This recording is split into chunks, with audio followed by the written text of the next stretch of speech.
All right. Well, we'll move on to our next presentation. Mr. Brennan. As it relates to that targeting of these industries by the state, one of them very much so are boat owners, charter operators, and repair facilities. And the reason why is it's low-hanging fruit. For vessel owners, it's the tax is capped at $18,000. So they find one vessel, 18 grand popped, plus penalties, plus interest to that owner. Charter operators, there's a dual-edged sword there. Not only might they owe tax on the vessel itself, but depending on what they're doing in their charter operations, they could owe tax on that as well. And that's why that's another low-hanging fruit for auditors. And then repair facilities. Repair facilities is a huge one that we're seeing. Time after time, the Department of Revenue goes after repair facilities because there's big dollars involved. And with that repair cap, the sales tax cap on repairs being at 60 grand of tax or $1 million, it's very easy for the state to take the position of, hey, repair facility, you didn't follow all of these requirements to hit that cap for this project. So even though it's a $5 million project and you only collected $1 million, tax on the $1 million, they're going to assess on the marginal additional $4 million on that. So that's a lot of the issues that are there. And also just making sure that properly exempted transactions are in fact properly exempted, because that's going to be a very big issue for this industry. Rent letter audits. That is a huge one. And it's not just to the vessel industry and the marine industry in general, but it touches on all industries, including professionals such as CPAs and attorneys. A lot of times what happens is the operating entity will occupy the property of another entity, a related party, let's assume, and for liability purposes. If there's any consideration paid to or on behalf of the owner, that's arguably a taxable transaction, subject to Florida sales tax, I should say. And so you'll have a lot of these rent audit letters being sent out to your property owners. Literally, you have people at the Department of Revenue whose job is to go through the property appraiser's website, see who owns the property, and then Google who's actually occupying it. And it's just one of those things where the state says, hey, we'll go that path. And if you don't respond to it, they estimate assessments, assuming that the rent's 2% of the fair market value of the property. So that's a huge issue there. So just because you have separate entities, maybe no formal lease, it's worth a deeper dive on that, because it's a huge exposure area for those that don't know that it is. And a quick war story on that, when I was in the appeals area of the Florida Department of Revenue, I had 2 appeals in front of me for an audit assessment. One was for a landlord, one was for a tenant. Same rent, same rental period. And the department's position was, in that instance, everyone's going to be taxed until somebody pays up. So the department wanted to tax the landlord and the tenant. And so that could prove double exposure for your clients in that situation, where they have separated out the real property to the property owner, and the operating entity just occupies it. So be wary of that, be careful of it, and know that it's something to be mindful of. The thing is, this issue is slowly going away, but it's still an issue until it does go away, at least at the state tax rate. So keep it in mind as clients are coming to you for these types of issues. The Department of Revenue has various types of audits that they try to perform. And these audits generally start with something such as a letter audit. And a letter audit is going to be exactly what it says. It's about a very specific transaction, and it says, hey, we're looking at this transaction. Is it taxable? Is it not? We don't know, but we're going to assume that it is. And if you tell us otherwise, that's great. And if not, that's okay too. They'll still assess it regardless. That usually is going to be if it's for just, say, the purchase of a vessel or an aircraft or something to that effect. Those are usually where the letter audits come in. When you have a self-assessment request, that's going to be the department asking, hey, we want you to do an audit of yourself. And the proverbial question is, how much do I find for the assessment? Too little, and they might turn it into an office audit. Too much, and then, of course, they're having to pay more than they otherwise would. So it's a balancing act in that respect. And that leads us perfectly into the office audit. The office audit is what you stereotypically think of when you come across an audit. Auditor comes there, says, I want to see anything and everything. And boy, do they ever. Literally, you could have boxes of stuff if your client's records aren't electronic to review, or the auditors, I should say, to review that. So that is going to be something that they want to go ahead and just deep dive into to figure out where all the dead bodies are and assess on all of that. And it's something that we see frequently. Most audits are going to be your full-blown office audits. And then finally, last but not least, is criminal investigation. Yes, the Florida Department of Revenue does criminally investigate for issues of sales tax collected, not remitted. And they will go ahead and put together evidence to go ahead and have people arrested. It's another area of our practice that we deal with, and it's a very real risk when there is sales tax collected, not remitted, which my recollection is to be a third-degree felony, which carries prison time of up to 5 years or $5,000. That's a third-degree felony. It would take just $300 of sales tax collected, not remitted, for one return. So if you have a client with 3 years of returns, just a little bit, a few $100s every month, that adds up to a ton of different potential felony counts of charges that they have to contend with. So it's a very serious game on that. So the audit, you have the audit, what's called an informal protest and formal protest, or litigation. And what clients have to be prepared for and understand, this is a long process. It's not going to be done in just a few weeks or even a few months. We're talking that the audit in and of itself can last several months, 6-9 months, give or take. Then the protest, I call it the appeals process. The informal protest, that can take several months to over a year. And likewise, litigation, a lot of our cases take years before the department decides to want to resolve it. So managing client expectations for this not being a quick process is key, because it really is going to be for the long haul.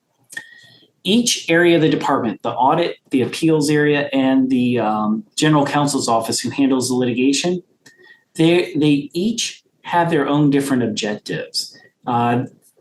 Plenty of times I can remember when I was working there where you'd see two department heads arguing because one felt like the other was telling them what to do or how to do it, and screaming matches in the hallway and that kind of thing. And they don't like being told what to do by other areas. And so you'll have these other areas that say, hey, look, deal with that process. When you get to us, we'll go this route, if they're properly primed and taken care of in order to get to that route. So keep in mind, just because an auditor says it's taxable and they assess it, doesn't mean that the appeals area or even in litigation that they would agree with that assessment. SOL, statute of limitations. I love it. It's a great way to hit a home run and look like a rock star for clients. Yes, the Department of Revenue has certain statute of limitations that they have to meet, certain milestones as well during the audit. And if they don't, arguably the entire assessment could be thrown out. So even if your client is dead to rights, that the department has them dead to rights on the audit assessment, if the state's missed a statute of limitations, the whole assessment's gone away. No matter how big or how small it is, it's gone. And that's why it's such a powerful tool that I'm always looking at time after time to see, is there a statute of limitations issue, or and if so, how can we take advantage of it?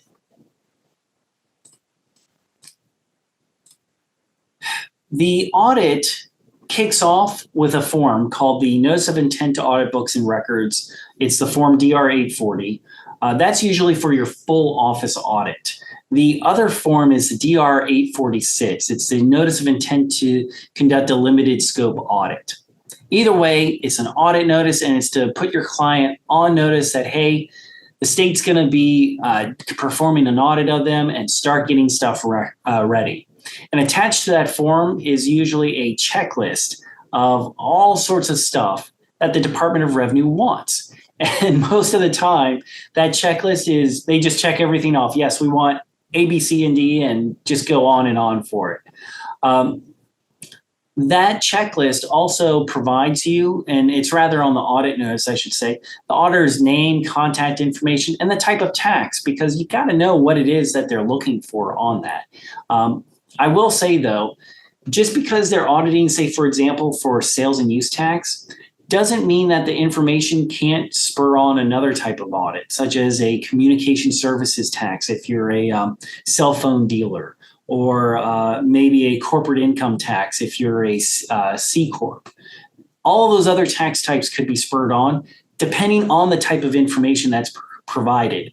So I always recommend, hey, be careful, because if you just do a document dump on the state, they'll look at it and it will be painful, but they'll make it more painful for the client, because then they'll come up with all these other issues to assess on, not just for that audit, but potentially to expand into other audit areas. And that's why it's so critical. I love asking the auditors, why was our client picked? And the responses I get do not leave me wanting, to say the least. So it's really a great tool, though, to understand from the get-go what the department knows. And there's some follow-up questions to that as well for other information, to really be able to see through the lens of the state and understand what it is that they're coming to the table with and why they're coming to the table. So that way, when speaking with the client, you can say, hey, they're coming to you because you claimed all of your sales were exempt. What's going on?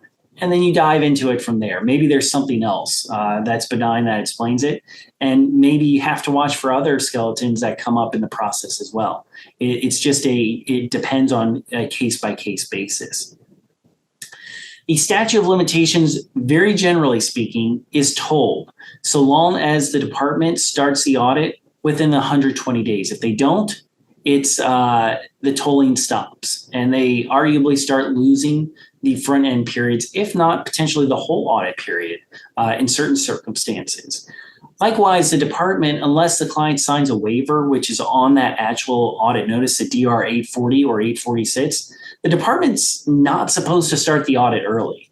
What I see, though, is almost time after time they're doing things that constitutes commencing the audit, arguably. And it's something that we argue and have made some progress on it, but it's something to keep in mind that the department shouldn't just be bullying people to say, hey, sign this so I can get started early.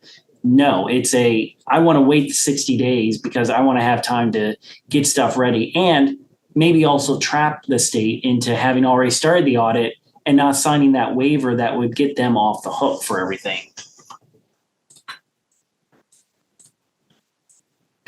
So you get past the initial audit notice, and then you provide information to the state. They ask for more. You go back and forth, and eventually you get something called the DR 1215 or the DR 1216, which is the Notice of Intent to Make Audit Changes. Basically, what that is it's a roadmap of all the different issues that the auditors found, that they say, hey, for issue 1, this is what it is, and these transactions are taxable. Here's issue 2, the transactions that are taxable. They explain a little bit why they think it's taxable, but it gives you a really good roadmap of what it is that's being taxed. And then you can figure out really the best game plan for attacking those transactions and getting the assessment beaten down. The department is by rule supposed to give taxpayers 30 days to a conference for each of those each of the DR 1215s, the Notice of Intent to Make Audit Changes that are issued. Sometimes they try to skirt it just to meet their statute of limitations issues, and I don't think that's right. I think that they're completely wrong on it, but they're doing it, and it's something that we still argue and thank them for the additional arguments as well. But after you get that Notice of Intent to Make Audit Changes, you can provide more information. And in fact, I'd say provide more information to narrow the issues, get everything as narrowed as possible for the next level, the appeals area, the informal protest.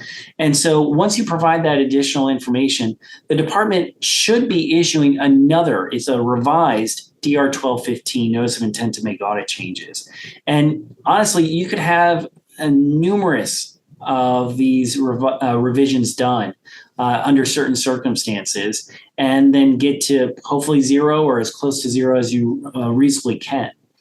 A lot of times auditors will take the position that penalties should be assessed, and penalties are usually a function of the tax that's being assessed. So penalties on average can be anywhere from 0 to 50%. And they start at 50% unless the auditor is feeling generous or just isn't having heartburn that day, things of that nature. And so they might reduce it from 50 to 25%. And some auditors will take it from 25% to 0. So for some audits, that's a ton of money that's at issue. There's one audit that I'm thinking of right now where the penalties are about $500,000 at play here. So they don't mess around when they're assessing penalties. They're in it for the money and just to be punitive in nature more than anything else. If you need more time during the audit phase, that is, there's a consideration to be made to sign an extension to the statute of limitations. It's the DR 872 there that you see in your first bullet point on the screen. That DR 872, if signed, properly filled out, etc., will extend the statute of limitations. And so it might be extended for maybe 3 months, 6 months, a year. It just depends on what everybody agrees on. But it could get you more time. It's something to consider signing. Certain circumstances, it makes sense to sign it. And in other circumstances, no, it'd just be insanity to sign it. But you can sign it multiple times and get a good bit of additional time. Most of the time that's going to happen with your more complicated, larger audits, especially when it's larger assessments involved, just because you have tons of records. It's taking everybody a good bit of time, not only to pull the records, but then for audit staff to review them. So it is something to think about. There's this little case from the first DCA called Verizon Business Purchasing versus Department of Revenue. And what that case basically stands for is if the Department of Revenue doesn't issue an assessment so far in advance of the statute of limitations expiring, the assessment isn't a what's called a final assessment. And therefore, there's no assessment in time. They've missed the statute of limitations. They are done. It's game over at that point. So whether to sign one also depends upon an analysis, a Verizon analysis, as to whether the statute of limitations has already expired. Why give the state more time to make a 7-figure assessment if the statute's already expired? So that might be one example in which you would not want to sign another DR 872 to extend the statute of limitations. When the audit is done, sort of, the auditor issues what's called a notice of proposed assessment or notice of final assessment. It depends on a few factors. The important takeaway, if there's nothing else that you take away from this presentation, is do not miss the deadlines. If you miss the deadlines, your client is pretty much unable to fight it at that point, and that's a serious problem. So for the notice of proposed assessment, that's not a final assessment as the notice of final assessment is. So the notice of proposed assessment gives one the ability to file an informal appeal within 60 days of the date of the notice of proposed assessment. The formal litigation route provides one 120 days from that date. The big difference between the notice of proposed assessment and the notice of final assessment, though, is the notice of final assessment has significantly shorter deadlines. The notice of final assessment's informal protest or appeal deadline is 20 days after that notice of final assessment comes out. And to litigate, it's 60 days from the date of the notice of final assessment. So again, if you go into it, you get a notice of final assessment and you don't file it timely thinking you've got 60 or 120 days, you're going to find that it's not the case. And once the protest rights are gone, the protest rights are gone. The department's going to really take every effort to go ahead and then start collections activities, which collections activities are devastating for a business. It can include, but not be limited to, freezing their bank accounts if they're not paying up, or even coming after the owners or officers personally for twice the assessment amount. So yes, they can pierce the corporate veil and go after these individuals. So you've got to be really careful as it pertains to these assessments and these deadlines. The great thing about a notice of proposed assessment is it makes it incredibly clear in 12-point font. Hey, here's the deadline for this, and here's the deadline for that. You've got until this date. So it doesn't just say 60 days. You've got until a date certain that they calculate for you to do this, or you've got until another date to litigate.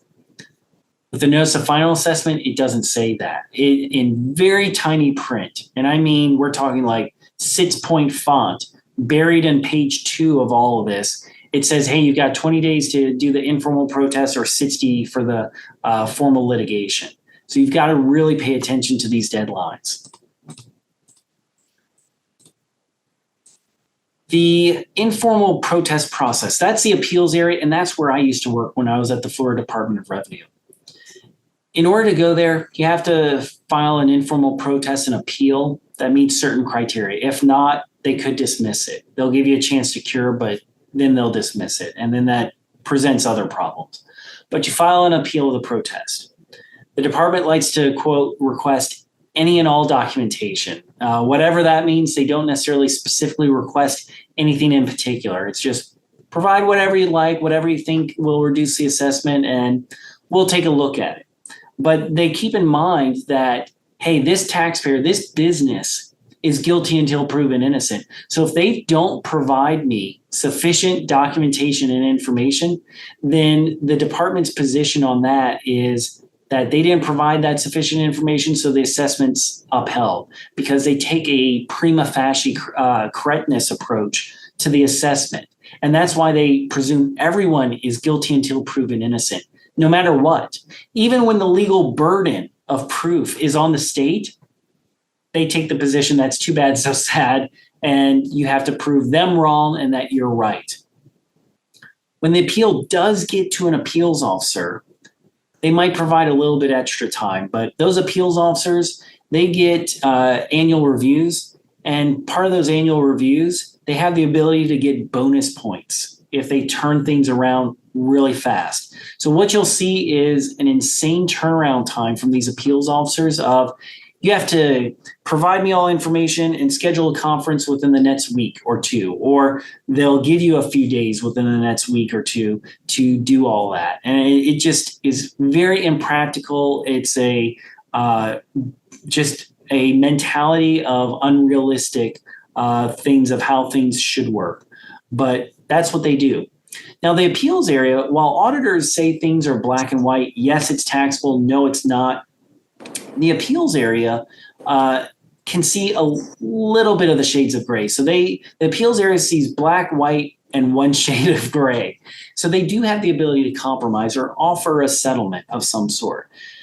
A lot of the settlements that we're seeing are to reduce interest because of department delay. And what that means is if the appeal is just sitting for months and months and months, 9 months, a year, and it's no fault of you or your clients, it's just the state not getting to it, they might say, hey, if you sign on the dotted line here, we'll wipe away 75% of the additional interest that's accrued while sitting in the appeal. Sounds like a good deal, except you might be having to agree, or rather your client might having to be agreeing to the fact that they owe the liability. So to get the benefit of that reduction, you have to agree to the liability. So it's not really a meaningful reduction. For penalties, a lot of the appeals officers take the hyper-aggressive approach that you have to prove entitlement to a penalty reduction, as opposed to the state proving that there was willful negligence, willful neglect, or fraud.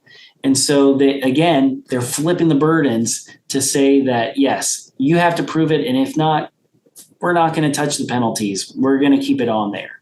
But at the end of the process, you'll get either a notice of decision or notice of reconsideration. If you're starting from and are appealing a notice of proposed assessment, then that first appeal results in a notice of decision, or NOD. If you're starting from a notice of final assessment, or if you're filing a second appeal from the notice of decision, then the disposition would be via notice of reconsideration.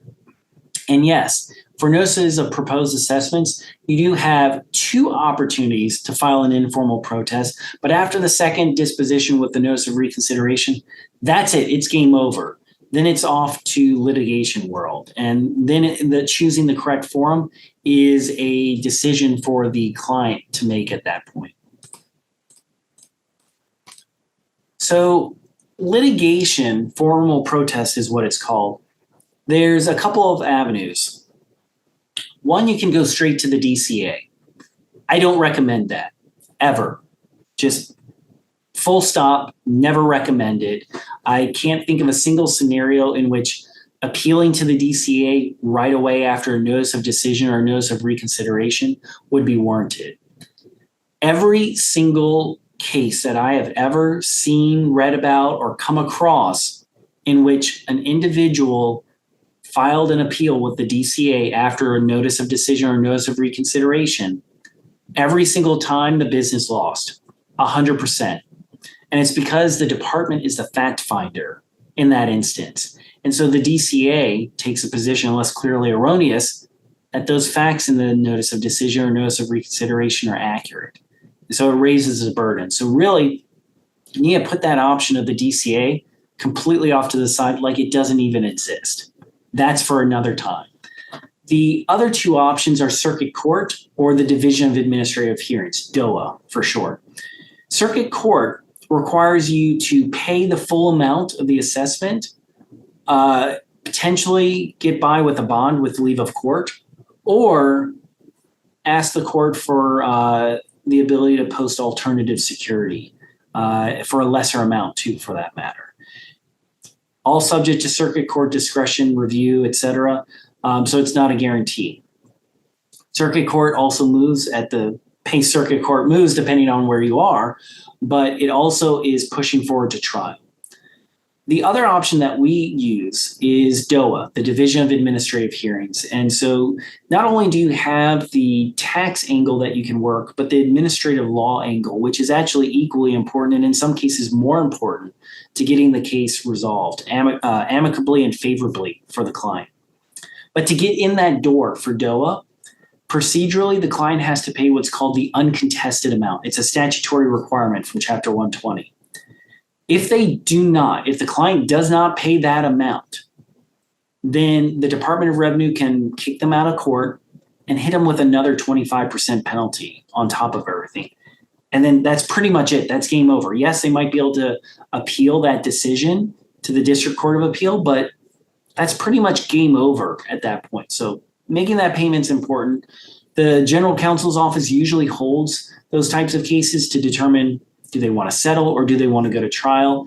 And if they go to trial, it's a little bit more relaxed than formal circuit court, but it's got all the stops and great sightseeing aspects that circuit court would have. And you, of course, still have the chance to settle all along the way. But with DOA, the administrative law judge for the underlying tax controversy does not issue a final order as perhaps a circuit court judge would issue. Rather, the DOA judge issues a recommended order. The recommended order goes to the state, to the Department of Revenue, the agency in this case, and the agency then has final order authority over the matter.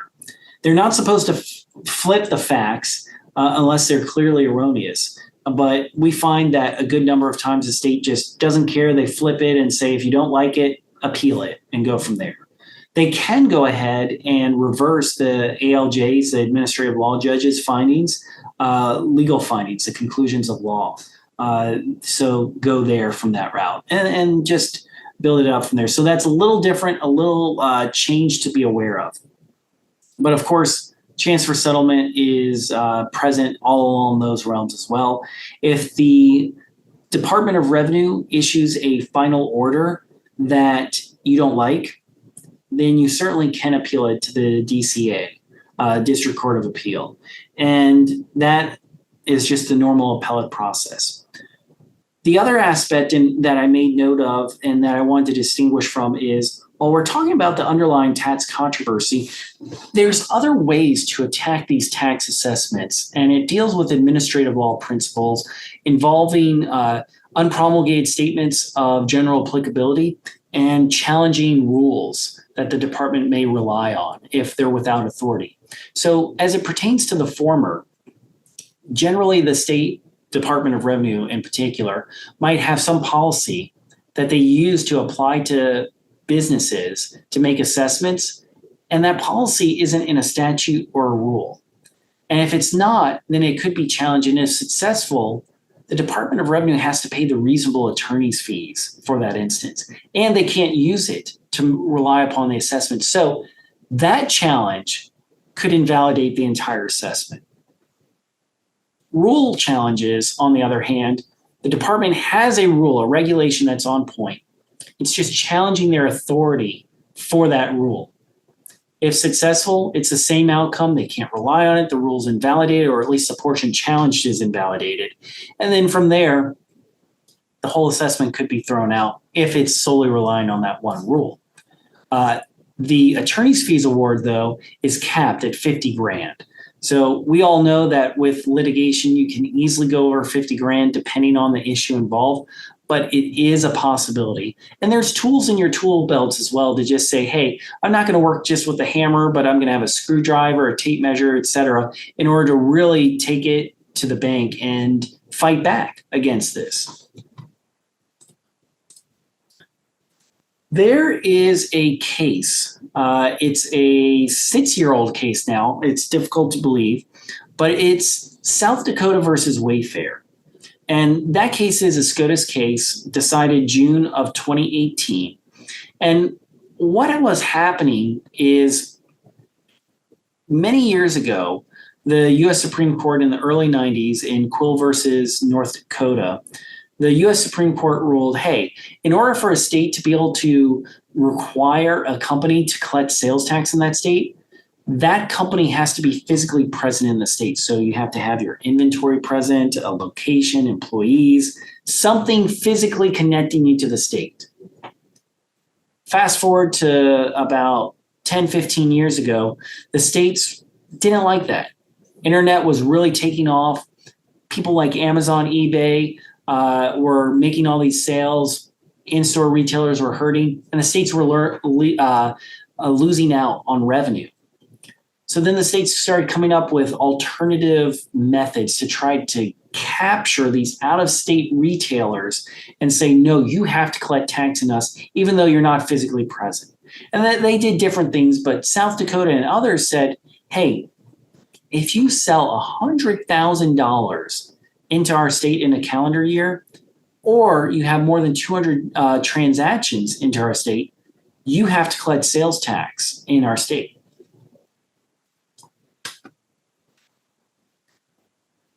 Obviously, retailers didn't like that, but South Dakota took Wayfair and a few others to court via declaratory judgment action. And the state, South Dakota, actually conceded at the trial and appellate level, the trial and state Supreme Court for South Dakota, that they didn't have authority because Quill still control.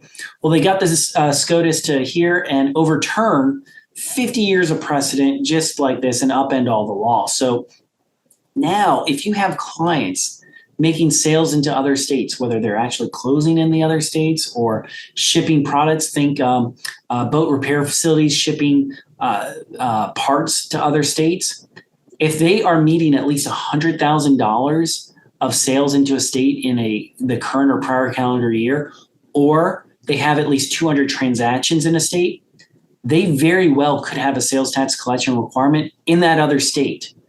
And this is something that can bankrupt companies if not handled. When getting that resolved, you also have to be mindful that that other state might have other taxes for which the entity needs to register for. So keep that in mind when going down this path, that just because it's handling the sales tax exposure, there could be exposure for other tax types that aren't being handled, and then you need to go and get that resolved. But a great way to clean this up is through the voluntary disclosure process of just getting the client into the program, get their past liabilities not only cut off, but resolved, pay that, and then get them registered for prospective compliance. It's really an excellent tool for getting that done and signed, sealed, delivered. It could take anywhere from a couple months to several months to do, but it's very effective. And it's something that we do for a lot of our larger clients that are making sales into other states. And it's something that they really do have to jump on, because these states are auditing. I mean, they want to come after these out-of-state companies, because the out-of-state companies can't vote the politicians out of office that have enacted these laws. And so they think it's a great idea and that it levels the playing field, which it does, but it's a liability that could bankrupt the business. And more particularly, it could also have the owner be personally liable for the assessment in that state and get judgments against them, which it can easily turn into a mess if it's not handled properly and quickly. Statute of limitations. We talked about this very briefly and going into it in a little bit more detail. So that initial audit notice, the DR 840, that tolls the statute of limitations based on the criteria that I mentioned earlier, commencing of the audit within 120 days.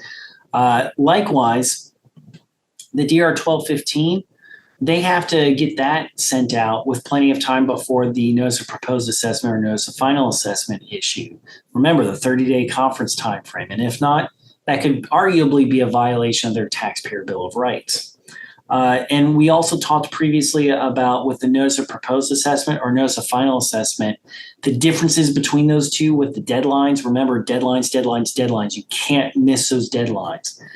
But keeping track of the deadline differences between the two, and also how Verizon can be an incredibly powerful tool to just getting rid of an assessment and getting that done for clients to be favorably and amicably resolved. There are a ton of different tools that the Florida Department of Revenue has in their tool belt to force voluntary compliance. And one of them is they could impose a 200% penalty on each individual. That's the akin to the personal liability assessment that I was noting earlier. They can also, instead of just that 25 or 50% penalty against the business during audit that I mentioned earlier, they can impose a 100% penalty if they feel like there's some fraud or willful intent with respect to filing a return, and go that route for it. So they have those civil penalties to really just stick it to the business and really just cause the maximum amount of damage possible for that business, financially speaking, that is, and just ruin them. I thought I had a slide up about the criminal aspects, and I'm glad I did. It's really something that's important, that really drives home the point. And my recollection was correct from earlier. It takes just $300 of sales tax collected, not remitted, to be that third-degree felony. And the part that I am glad I remembered correctly was that it's up to 5 years in jail or $5,000 penalty. The state just recently, I'd say the past 3 years, instead of the each return being a potential separate felony or separate criminal charge, I should say, the state in the past 3 years got the ability to aggregate that. So if you have a client that collected but didn't remit $1,000 of sales tax on 25 returns, so a little more than 2 years, the state can say, okay, we'll go for 25 third-degree counts, or we'll jump it up to 1 second-degree felony count and go from there. And that does up the odds. It's actually a little bit more favorable for clients to be looking at a second-degree felony to some extent of 15 years and or 10 grand of fines, as opposed to 25 times 5, which would be 125 years potentially in jail. Big difference there. Even though it's not much comforting that they might be going to prison, it is still something that the state can do. And of course, to be in the first degree felony category, that would take over $100,000 of sales tax collected not remitted, which would turn into up to 30 years in prison and or $10,000 of fines. And of course, if anyone has any questions along the way, feel free to throw them into the chat bar. I'd be more than happy to answer that. As it pertains to criminal investigations, the Department of Revenue has investigators. Usually their titles are financial investigators. And these financial investigators are basically investigating a crime, whether a crime is committed, whether there's enough evidence to pursue criminal charges. The business card gives it all away. Usually it could start with a visit from someone just dropping by saying, hey, I'm from the Department of Revenue, here's my card. And if it says financial investigator or investigator of any type, that's when they should be calling their lawyer and trying to get representation on this, because they are facing jail time, most likely at that point, 9 times out of 10, unless it's handled properly. A lot of times it can also start with, instead of an in-person visit, it can begin with, say, a letter being sent to the business and wanting to get information on it. So there's a lot of issues. Clients will sometimes go to their accountants first, which they need to be mindful that the accountant-client privilege doesn't apply in these circumstances. So they will need to be very careful what they say, to whom, when, and how much they say that.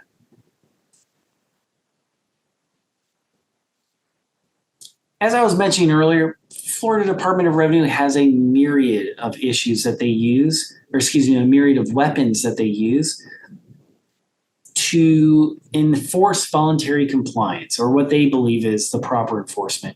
I know the first bullet point earlier about guilty until proven innocent. I can't tell you how often I see that. It's literally every day that the state is taking the position, you have to prove them wrong and that we're right. And without being able to do that, they just stick with the guilty until proven innocent. We talked about civil penalties on businesses and also on the individuals, piercing the corporate veil.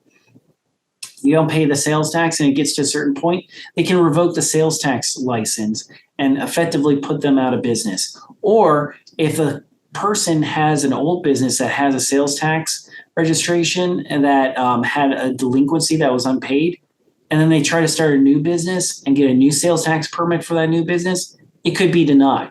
There's ways around that, but the state, still try to deny it. Transferee liability, we did not talk about that. It's super important. So a lot of times a business will have a sales tax liability that's fighting or just doesn't want to pay and it's given up fighting on it, and they might do an asset sale. When you sell a majority of the assets of a company, that that sales tax liability can transfer from the old company to the new company. So it's not as clean as with just your regular run-of-the-mill liabilities staying with the old company because you're just doing an asset sale. The state makes the rules, and they made the rule that they want that liability to follow the assets. So there's a lot on the line to making sure you do things correctly. And if you're a buyer, there are ways to mitigate that. You just have to take certain steps in advance enough in order to get the proper responses and basically the, quote, sign off, if you will, from the state on it that, yes, no, we won't transfer liability to you, you're fine, clean bill of health, etc. And so that's really important when buying or selling businesses, that there is no liability and that the buyer can get that clean bill of health. Because usually I see it either kills the deal, a huge reduction in the sales price, and or a large amount in escrow for a period of time. And those last two are assuming that the deal still goes through. And of course, we talked about the criminal implications of all this. As attorneys, you know that you can always go to Westlaw, LexisNexis, Fastcase, wherever it is that you're going to look for the law for tax issues. We put a lot of that on our website on floridasalestax.com with the statutes, the regulations, and various other letter rulings and informal guidance that the department offers. So it literally is a one-stop shop of everything that's there. And also a lot of just down-to-earth blog articles on all of it. But of course, if you don't want to go on Westlaw, LexisNexis, there's all those other forums that you can go to. You can also call the Department of Revenue. When you do that, you are taking your life into your own hands. And I'll tell a pretty much true story on this front from when I was there. I was a subject matter expert in certain areas of sales tax, including but not limited to vessels. And I would get very specific calls sent to me because they would deal with the subject matters that I was the expert for. There would be times where I would get calls from people where they said, I talked to 3 people, I got 7 different answers. I have no clue which way I need to go on this. Can you help? And the moral of the story is you can call today, get one person, get one answer, and literally call 5 minutes later, get another person, get a completely different answer. If you or your client rely on that oral guidance, it's not binding on the state. And if the state comes in and audits them, then the state can pull the carpet out from underneath them. And your clients can be saying, hey, we called you. You guys said to do X, we did X, but now you're saying to do Y. That's not right. That's not fair. And it's not. And you'd have to make equitable estoppel arguments. But there are ways to get a binding letter ruling from the state that your client can rely on. And I would certainly encourage that if your clients do have ambiguity questions on that they don't just call the state or they just write in to an email address and get a response. That's not worth anything. The binding letter ruling is because they can rely on that almost as an insurance policy. I would wholeheartedly encourage that aspect because if they do get audited later, as long as they were honest with their facts in the letter ruling request and their factual situation hasn't changed, the state should honor their position. And if not, they'll offer a settlement to remove that issue, but say, hey, we changed our position. We're going to do right, honor that letter ruling to get rid of this monetary issue for it. But going forward, you've got to go ahead and change what you're doing there. So that's why I really encourage individuals to get the letter ruling, especially when there's big dollars at issue, because it just makes sense, especially in instances where it's the business not charging the customer sales tax. Sales tax comes from your customers. And if your customers aren't paying you, you're accepting that liability, that risk, or rather your clients are, of whether the state's going to come back and say it's taxable or not. We talked briefly about voluntary disclosures. Voluntary disclosures are a powerful tool in Florida and other states, because we do work in other states as well, for getting things cleaned up. So if your client has exposure in a state and they need to get it cleaned up, a voluntary disclosure can help them to get that liability cleaned up, paid, reduce their look back period. It depends on the state. Florida is 3 years. Most states are 3 or 4 years. You have a few outliers. I think Nevada is 8 years, if I remember correctly. And you just pay the tax for that period. It's different if it's sales tax collected, not remitted, but you have the chance to reduce the look back period, reduce or completely eliminate penalties. Texas in particular will waive the interest, so you're just paying the tax, assuming there's no sales tax collected, not remitted. And best of all, in most states, it reduces the chance for audit. Why would the state audit someone who just came clean about all this money that they owed when they could audit the guy next door who hasn't done that? It's not bulletproof, but it's a great method to reduce the liability of a client and give them the ability to sleep at night, that peace of mind that they need so they can focus on their business.